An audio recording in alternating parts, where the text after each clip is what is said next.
Good morning. Welcome to your daily morning digest for Tuesday, February 17th, 2026. I'm your host, Big AL, and we have a packed show today.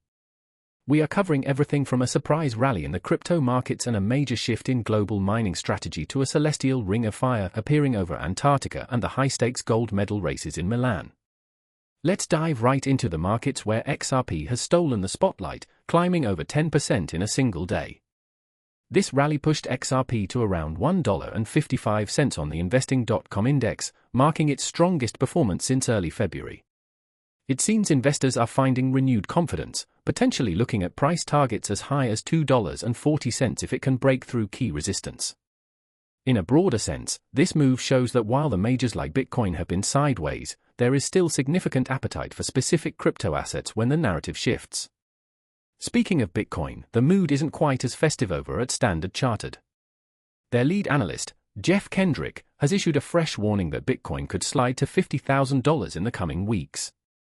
StanChart even cut their end of 2026 target for Bitcoin from $150,000 down to $100,000.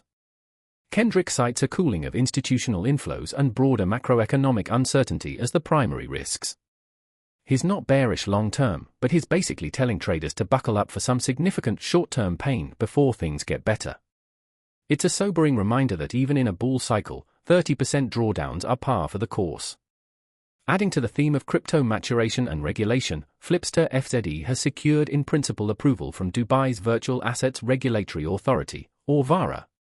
This is a big deal because Dubai is rapidly becoming the global hub for regulated crypto activities. For a platform like Flipster, getting that VARA nod means they can start providing regulated access to derivatives and other crypto services. It highlights a continuing trend where crypto firms are moving away from offshore Wild West jurisdictions and toward regions that offer clear, albeit strict, legal frameworks.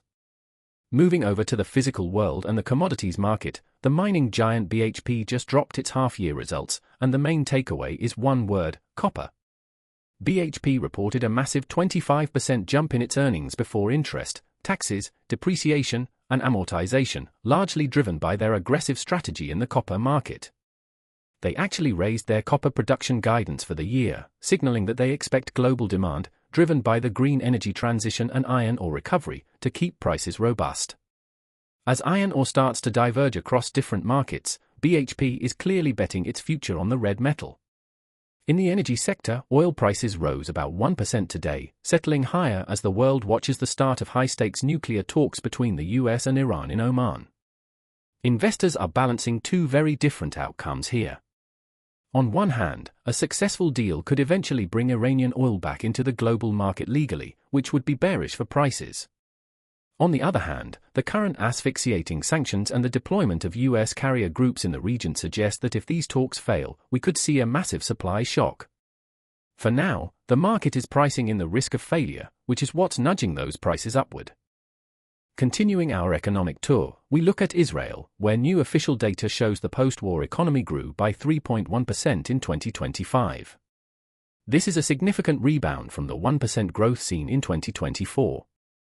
Economists in Tel Aviv are actually forecasting that growth will accelerate even further in 2026, provided that the current fragile ceasefire holds. Per capita growth also improved to 1.7%.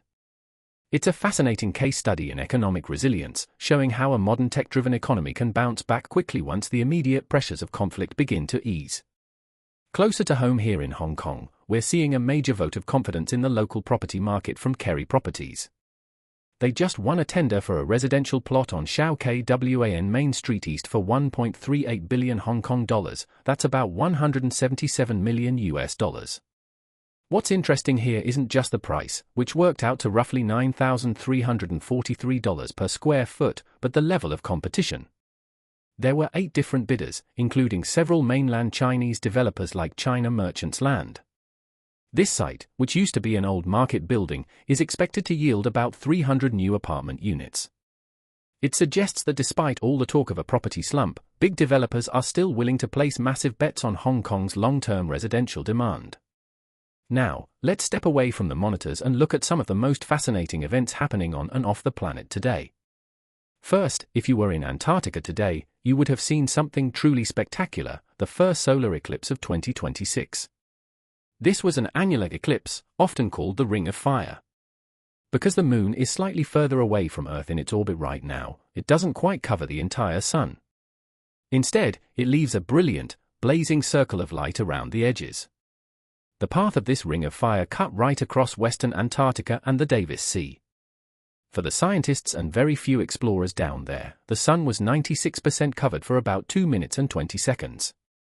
It's a powerful reminder of the cosmic clockwork constantly spinning above us.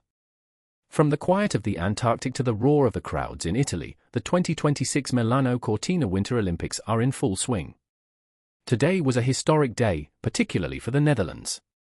Dutch star Xandra Velzebaar secured the gold medal in the women's 1,000-meter short track speed skating.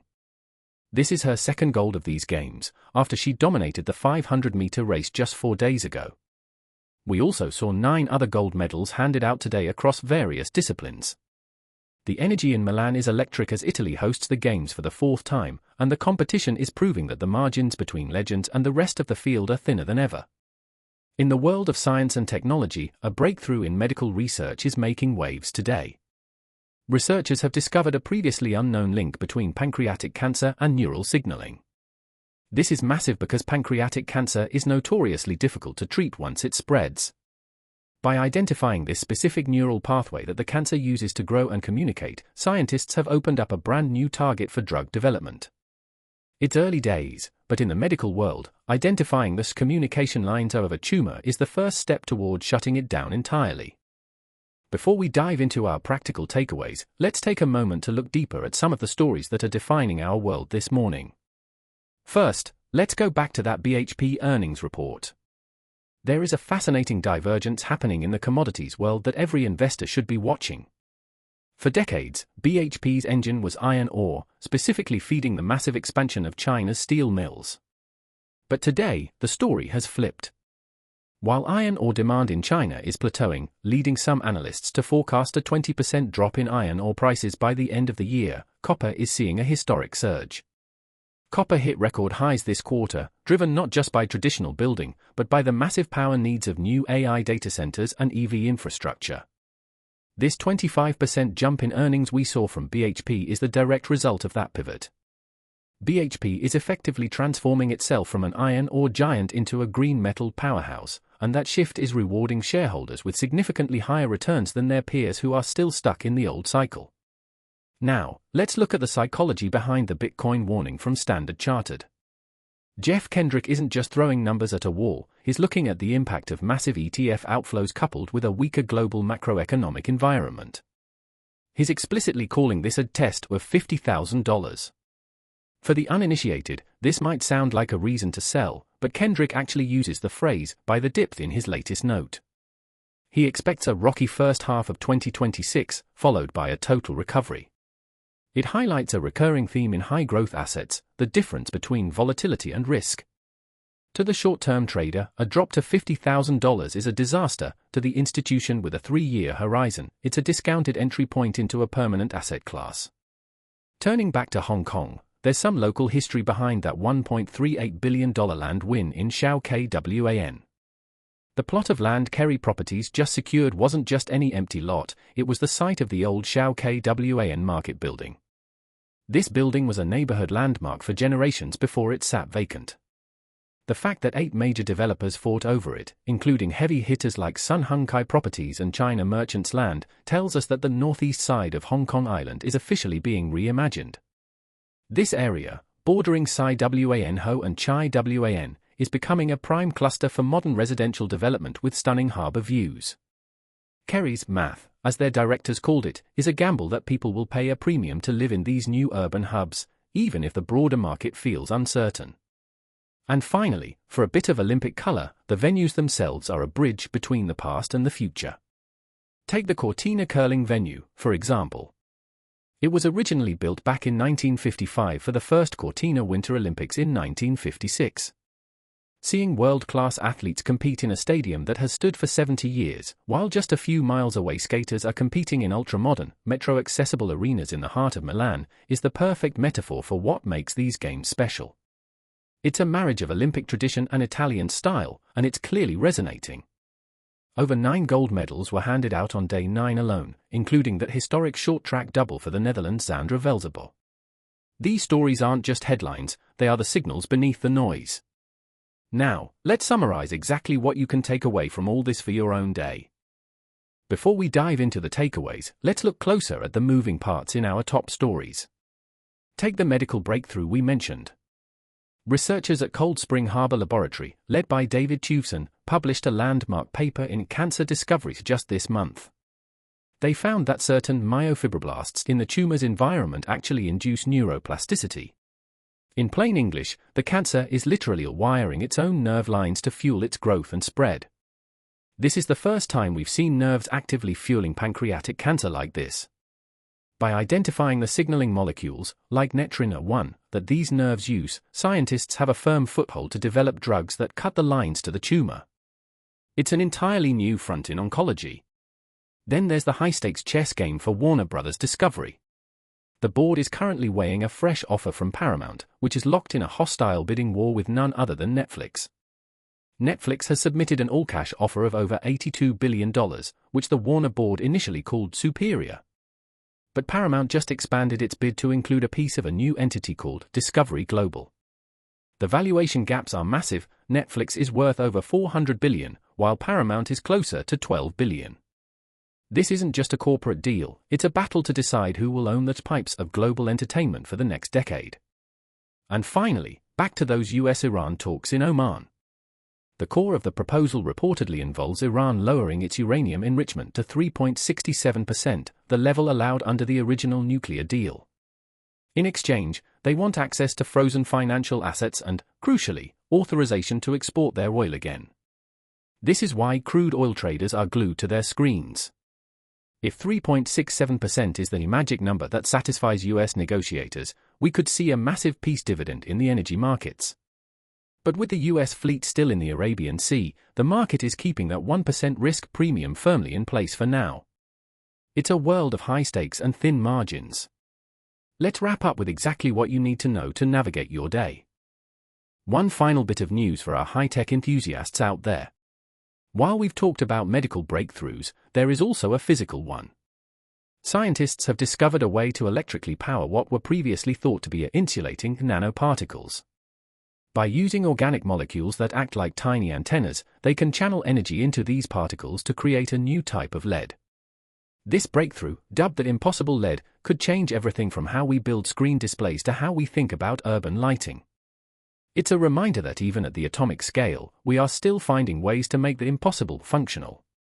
Alright, that's truly all for the news today. Now, let's wrap this up. And finally, for our global news wrap, we're looking at a major shift in the media landscape.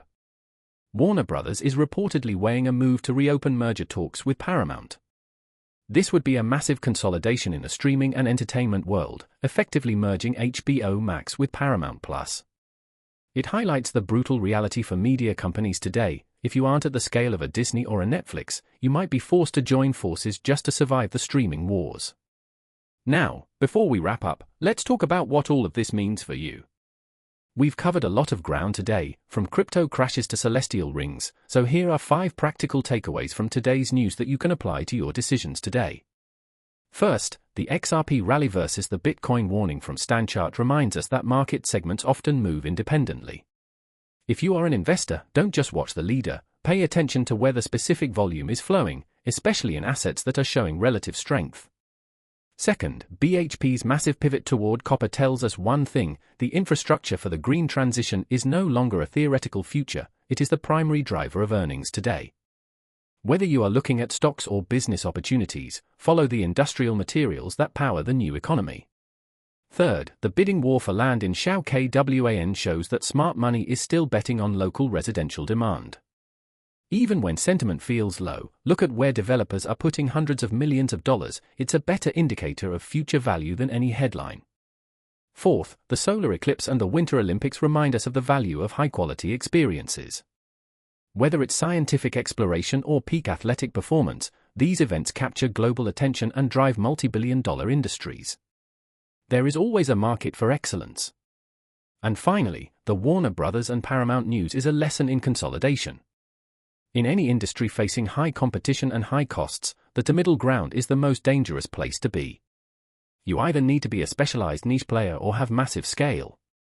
If you're in the middle, it's time to think about your strategic partnerships. That's your morning digest for Tuesday, February 17th. Thank you for listening. I'm Big AL, and I'll be back tomorrow to help you stay ahead of the curve. Have a productive day.